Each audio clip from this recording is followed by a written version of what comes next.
Es ingkang den pandhegani panjenenganipun Kang Mas Yanto. Horeg saknalika pandhapi agung jengkarnya pengantin sarimbit wonten ing korining wewangunan.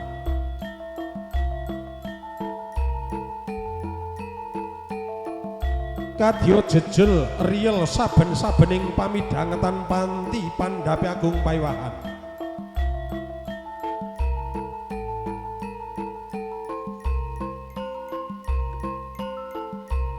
Saya dangu, saya cedhak.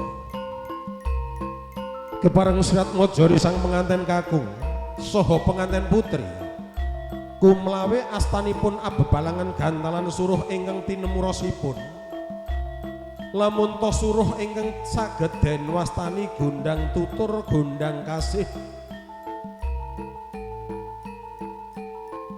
Abebalangan gantalan suruh kaping 3 ingkang tinangsunan benang lame lamun to yen ginigit padha rasane.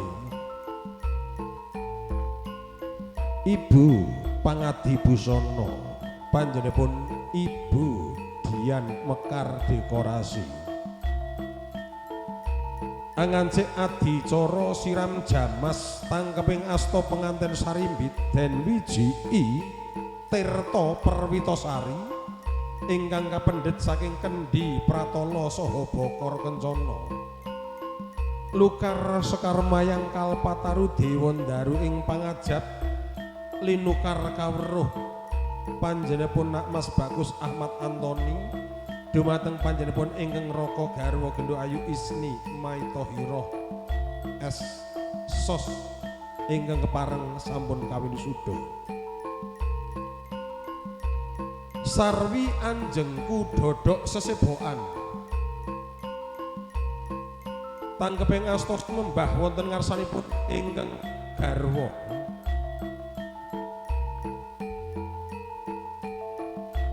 purnanipun adicara sungkem Nak Mas Bagus Ahmad Antoni jinangkah samparanira kepareng Anggadruk Bantala saha midhaan 3 padha pecah saknalika.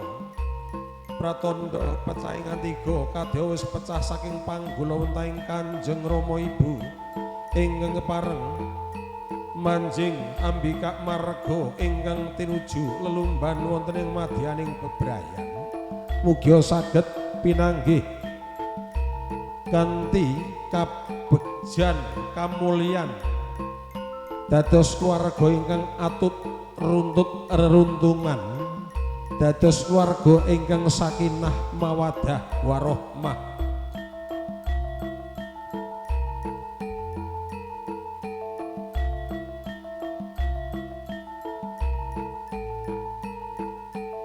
Sawetawis kori koning wangunan wonten ing pandhapi agung ingkang hamengku gati.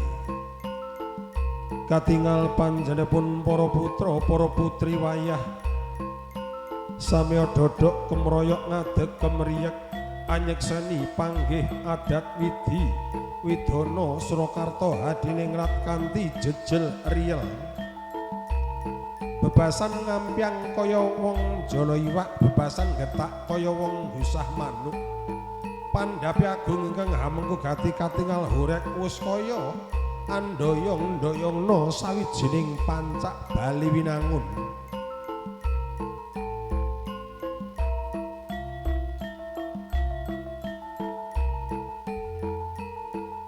Sagung para punden, para rawuh ingkang tansah tenang ngenah bekten.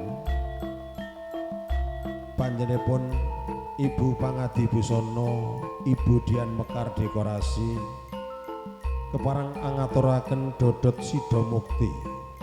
Warninipun abrit plerek pethak ingkang pareng kenya ayu badhe kalenggahaken wonten ing kursi gading dampar pawukir saking kadang Pranata Pitaswara kasigek ungling gongso saking AVR anglajengaken kanthi ungling gending-gending pahargyan Ibu Pertiwi.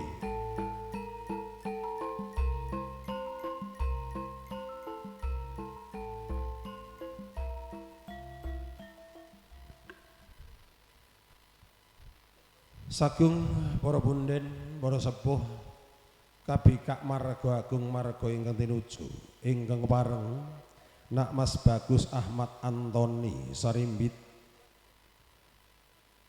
ingkang raka garwa Gendho Ayu Isni Maitohira kalenggahaken wonten ing kursi Renenggaya kursi Pajaka Mulya kanthi rancaking adicara pangrakiting gongso AWR Pandhawaning Nun kawula sumanggaaken.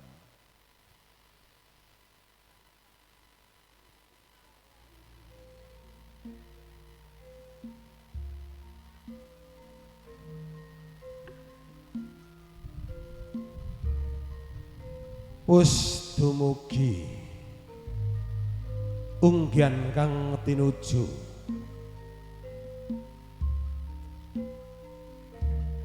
Kenya Ayu Isni Maitohira ugi Nak Mas Bagus Ahmad Antoni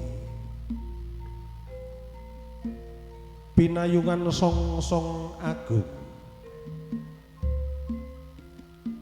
kanthi tindak lumaksana anggenya lumaksana nggadahi raos pangati-ati lengkeh-lengkeh kadya pindha singalupa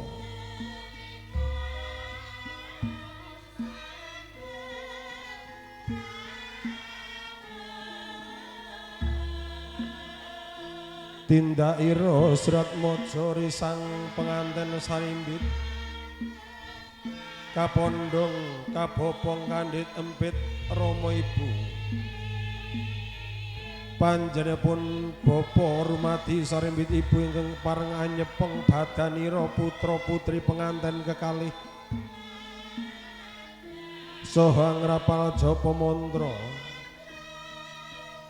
putra putri penganten kalenggahaken pinarak lenggah anggana raras anglenggahi kawujudan kursi Pajaka Mulya